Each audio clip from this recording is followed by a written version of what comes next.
It's Jack from B&T MacFarlane. Today we're going to go over the Kubota B2601. I'm very excited, so let's get into it.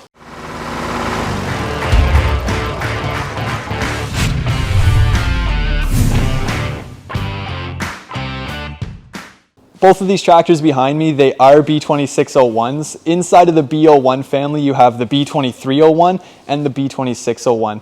About 99% of the tractors that we sell in that lineup will be the B2601. And that's just because for that 3 extra horsepower, there's really not a whole lot of cost savings to go down to the 2301.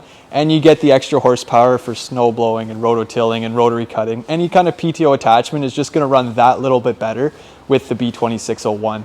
The B2601, it fits just above the BX lineup in a subcompact tractor, but it also has a lot of features of a compact tractor like the L01 and the LX tractors. So we're going to see that today, where some kind of things differ from the BX, but it's not quite a big tractor like an L01 or an MX tractor. So it keeps that small form factor, but it has some very nice features in a compact tractor that actually assist it for a little bit more utilitarian mindset and a little bit more utilitarian focused. So the ideal customer for a B2601 is someone with that 5 to 10 acres of property that they're looking to do some light maintenance on.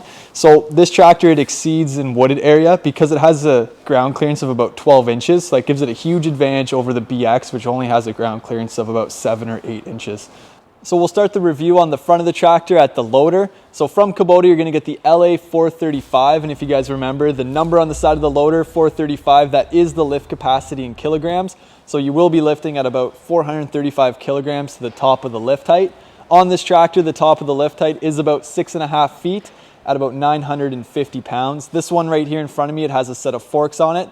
The standard bucket on it will be a 54-inch bucket with a bolt-on edge. With that skid steer style quick attach to it is very nice to have. You can put forks, a grapple, a snow pusher, a blade, pretty much anything that you can think of can actually fit on the top of this tractor.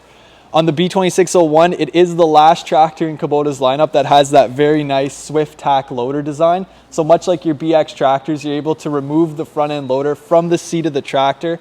So it's a nice feature in the wintertime when you have to switch off your loader and put on that front snowblower, that front blade. You don't actually have to leave the seat of the operator's platform to take off the loader. So when we pop the hood here, we're going to be looking at the 26 horsepower from Kubota. So it is a 3-cylinder diesel engine. Sitting below that 26 horsepower mark, I think it's about 25.8 horsepower, something like that. It does not have any DPF filters or any kind of emission controls on it whatsoever. This tractor will have absolutely no problem starting up in the winter.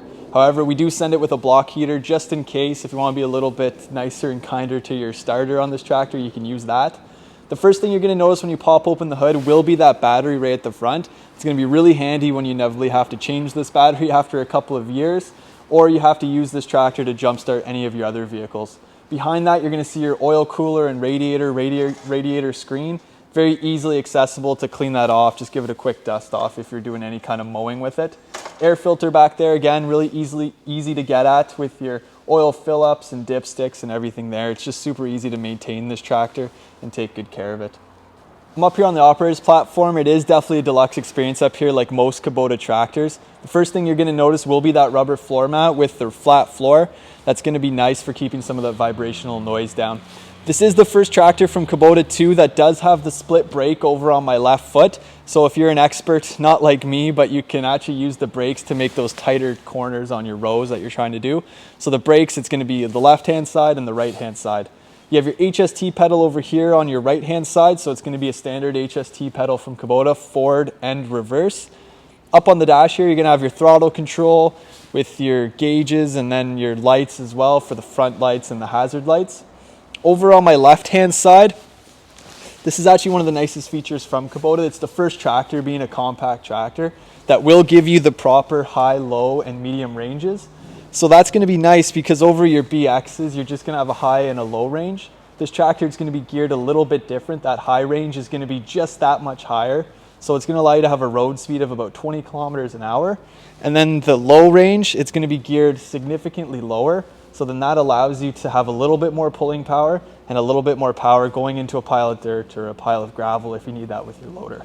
And then the medium range, that's going to be your general working range. So if you're doing any kind of mowing or just light tasks around your property, that's going to be the range that you're going to want to keep it in.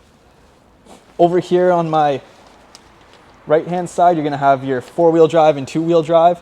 So all these tractors, they're gonna have four-wheel control, two-wheel control. I'd probably recommend being in two-wheel drive about 90% of the time unless you absolutely need to be in four-wheel drive.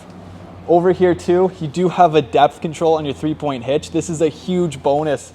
So you're actually able to select the exact height that you want your three-point hitch to sit at. Instead of just an up and down, a double acting valve, you're actually going to be able to put it even in a float control and select it between about 9 different settings here. Your loader stick, nothing too fancy from Kubota, just going to be the regular loader stick. You're going to have your left, right, back, forward. This loader, it also does have a float control if you push it the whole way forward. So if you're doing any kind of grading or snow blowing, you can put it in that float mode, release the pressure from your hydraulics, and it'll just follow the curve of the ground. The seat, it is a swivel seat for your backhoe, so you can pop the lever here and spin it around for backhoe control.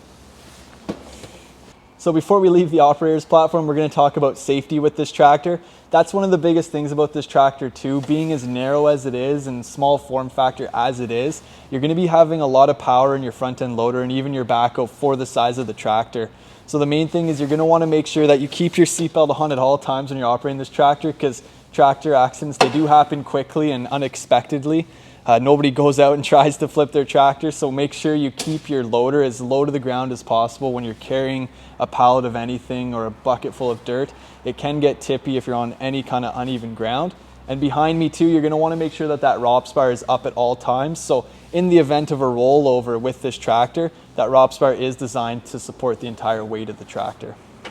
Up here on this side of the operator's platform, this tractor, it does have a mid PTO as well as a rear PTO. So the controls over here, they are labeled in yellow. The mid PTO, the attachments that would get run by that would be any kind of mid-mount mower system on this tractor or any kind of front blower. So the mid-mount mowers on this one, you can get them in a 54-inch or a 60-inch. They do work pretty well. They are drive-over system from Kubota. So you just lay down your 2 ramps, drive over the mower itself, and it'll actually lock into place with a couple of pins. The rear PTO attachments, that's going to be anything you can think of that goes on a 3-point hitch, from a tiller to a rotary cutter, even a snowblower can go back there, and all that control will be up here.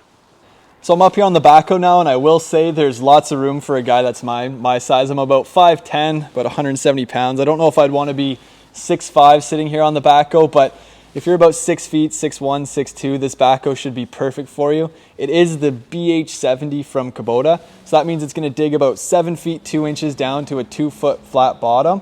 It is a great backhoe. I really like it. It's going to have a 16-inch bucket on it as well, so it's going to be a pin-on style from Kubota, so you are able to get ditching buckets and rippers and anything that you want. You just pop those 2 pins out with a hammer, and you can switch buckets probably in a matter of about 5 to 10 minutes once you get used to it.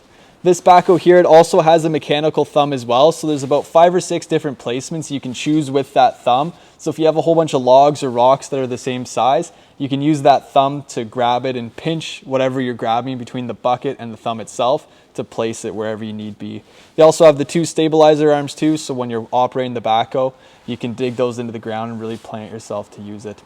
Other than that, we're going to take a look what it looks like without a backhoe on and take a look at the 3-point hitch. So now around back, taking a look at the 3-point hitch. That backhoe from Kubota, you can actually remove it in about 5 to 10 minutes once you get familiar with it. The 3-point hitch, again, it's like most 3-point hitches from Kubota. You need absolutely no tools in order to install it. 3-point hitch here, it's actually kind of a nicer one on a tractor of this size. Instead of having the turnbuckle styles to adjust your sway bar links, it's a pin system. So instead of having to turn that turnbuckle, you can just pop a couple pins and adjust it that way. Back here, it's a pretty standard 3-point hitch. Again, like I mentioned before, you will have depth control on your 3-point hitch as well, so you can adjust the height at which you're using the implement. So back here, we have a rake on it. So if you don't want the rake flat on the ground for whatever reason, or a box scraper, you can actually adjust the height manually from up there. Other than that though, the only other thing that's notable back here will be your hydraulic oil fill up. So if you need to fill up your hydraulic fluids, it's going to be back here on your 3-point hitch. I just wanted to thank you guys for watching, and if you guys liked the video, remember to like and subscribe, and if you need help with parts, sales, or service, give us a call at 613-225-0555. Thanks for watching.